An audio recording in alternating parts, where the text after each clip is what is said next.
Cell बढ़ाने के लिए लोग कहते हैं डिस्काउंट देना बहुत जरूरी है, पर हम नहीं मानते हैं। अगर आप मानते भी हैं तो आपकी माजरा है। यह वीडियो को आप देख लेना जरूरी है, डिस्काउंट देना जरूरी है। आज मैं साबित करके आपको दिखलाऊंगा कि बिना डिस्काउंट दिए हुए आप अपनी दुकान पर ग्राहक को प्रोडक्ट खरीदने के लिए आप मजबूर से मजबूर कर सकते हैं। जो दुकानदार अक्सर 10%, 5% कस्टमरों को छूट देते हैं और उनको लगता है कि हम दुकान की सेल को बढ़ा रहे हैं। आप सेल को बढ़ा नहीं रहे हैं, आप अपने मुनाफा को कम कर रहे हैं। अगर आपकी दुकान पर 1,00,000 रुपए की एक महीने में टोटल दुकान का सेल आए और आप 10% डिस्काउंट देकर छोड़ दिए, यानी कि आप 10,000 रुपया आपके मुनाफा गायब हो गए और आपको लग रहा है कि हम सेल बढ़ा। अगर इस वीडियो को अगर आप दुकानदार भाई देख रहे हैं तो आप इस बात पर अपना विचार जरूर कमेंट में दीजिएगा। मैं वीडियो आगे की ओर आपको लेकर चल। जब एक बार आप कस्टमर के साथ डिस्काउंट की बात की शर्त को मान लेते हैं तो वह कस्टमर आपकी बार बार आपसे डिस्काउंट के लिए रिक्वेस्ट करेंगे और जिस दिन अगर आप उस ग्राहक को डिस्काउंट नहीं दीजिएगा तो थर्ड पर्सन प्रोडक्ट भी आपको नहीं बिक पाएंगे और ग्राहक खाली हाथ लौट जाएंगे। यह मेरी आपकी दावा के साथ कह रहे हैं। इससे दुकान की इमेज की वैल्यू भी डाउन होती जाती है। अब इसका समस्या क्या है, समाधान क्या है कि हम बिना डिस्काउंट कस्टमर को दिए हुए अपना दुकान की सेल को बढ़ा सकते हैं। तो मैं 5 ट्रिक्स में आपको ढाले हैं कि बिना कस्टमर को डिस्काउंट दे करके भी आप अपने दुकान की रीच बढ़ा सकते हैं, यानी कि आपकी सेल कई गुना बढ़ा सकते। तो फर्स्ट ट्रिक है प्रेजेंटेशन और पैकेजिंग। चीज वही है लेकिन दिखाने का नजरिया अलग है, दिखाने का नजरिया बदल दे। आप मोबाइल वाले शॉप पर गए होंगे, मोबाइल का कवर भी शीशे के गोदरेज जैसे शोकेस में रखते हैं, आपने अनुभव किए होंगे। दिखाने का उनका नजरिया बदल गया। अगर डम्मी प्रोडक्ट भी है तो वह दिखला करके नया ऑर्डर ले लेते हैं और आप तो ओरिजिनल प्रोडक्ट को बेच करके भी कस्टमर नहीं फंसा पाते हैं। इसी को कहते हैं चीज वही है, आप दिखाने का नजरिया को बदल दीजिए। नजरिया बहुत तरह से होते हैं। पैकेजिंग पर ध्यान दें, साफ सुथरा रखें। प्रोडक्ट दिखाते समय कुछ ऑप्टिकल बातें उनसे करें। प्रोडक्ट दिखाते समय प्रोडक्ट पर लाइटिंग की अच्छी व्यवस्था करें ताकि खराब से खराब प्रोडक्ट चमकदार फटकदार दिखाई पड़े और ग्राहक के नैनों में नैन टकरा करके प्रोडक्ट खरीदने पर मजबूर हो। दूसरी ट्रिक है ट्रायल मेथड। ग्राहकों को अनुभव दिलाइए, ग्राहकों को प्रोडक्ट छूने दीजिए। जब प्रोडक्ट ग्राहक छूते हैं तो उनकी मन में एक तसल्ली आती है। यह एक साइकोलॉजिकल मनोवैज्ञानिक है और वह प्रोडक्ट को खरीदने के लिए 100% चांस बन जाती है।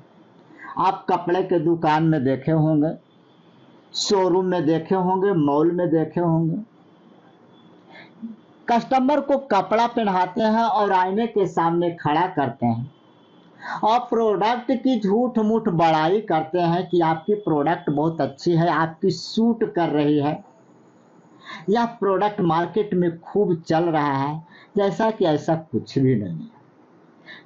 फिर भी उस प्रोडक्ट को छू लेने से, अपने शरीर में ढाल लेने से उन्हें कुछ समय के लिए ऐसा फीलिंग जाग जाती है कि सचमुच में हम बहुत अच्छे लग रहे हैं। तब हमको ये दुकानदार साहिबा जी बड़ाई कर रहे हैं और प्रोडक्ट खरीद भी लेते हैं। तीसरी ट्रिक है स्टोरी टेलिंग सेल। आप जितने सारे आप ट्रिक हमसे आप देख रहे हैं, सुन रहे हैं, यह आपकी ट्रिक ना कोई किताबी कीड़ा में मिलेंगे, ना यूट्यूब किसी चैनल पर आपको मिलेंगे।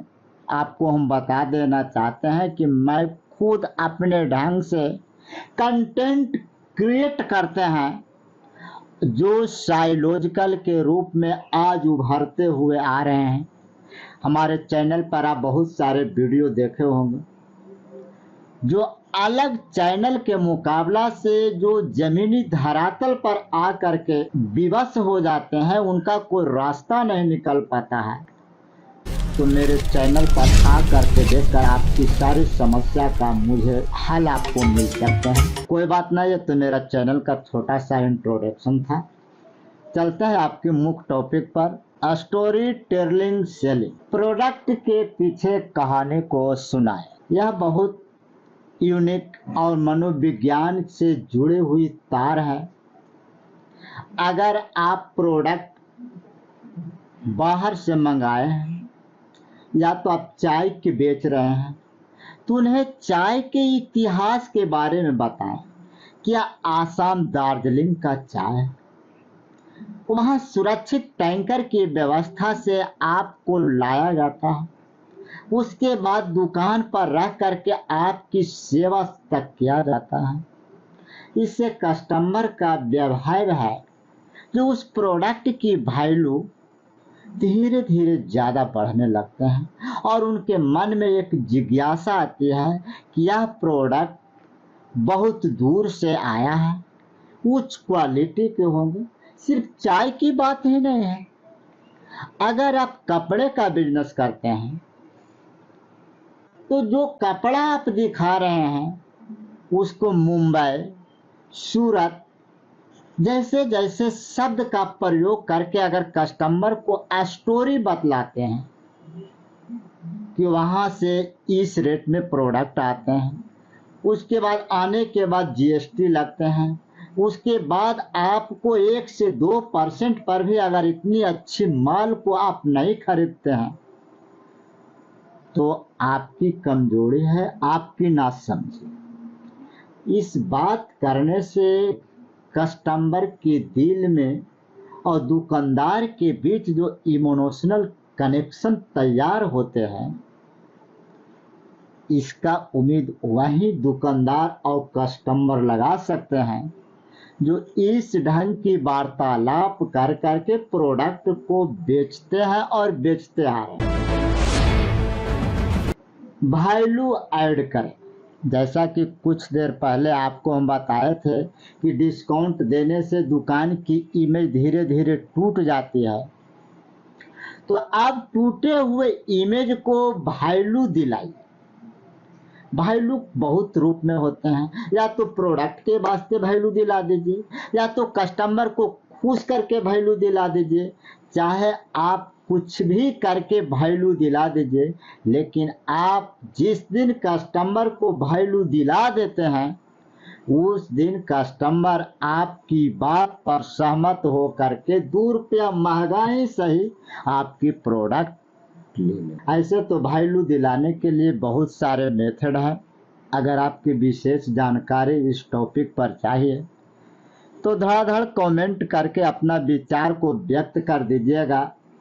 मैं उसको सिंह राशि और केतु राशि से मिला करके उस पर स्पेशल वीडियो बना करके डाल दूंगा, ताकि वैल्यू कहाँ से बनते हैं, वैल्यू कैसे बनाएं, वैल्यू कैसे बनाया जाता है, वैल्यू बनाने के लिए किन किन बातों पर ध्यान रखने हैं, इस टॉपिक पर वीडियो बड़ी लंबी हो जाएगी।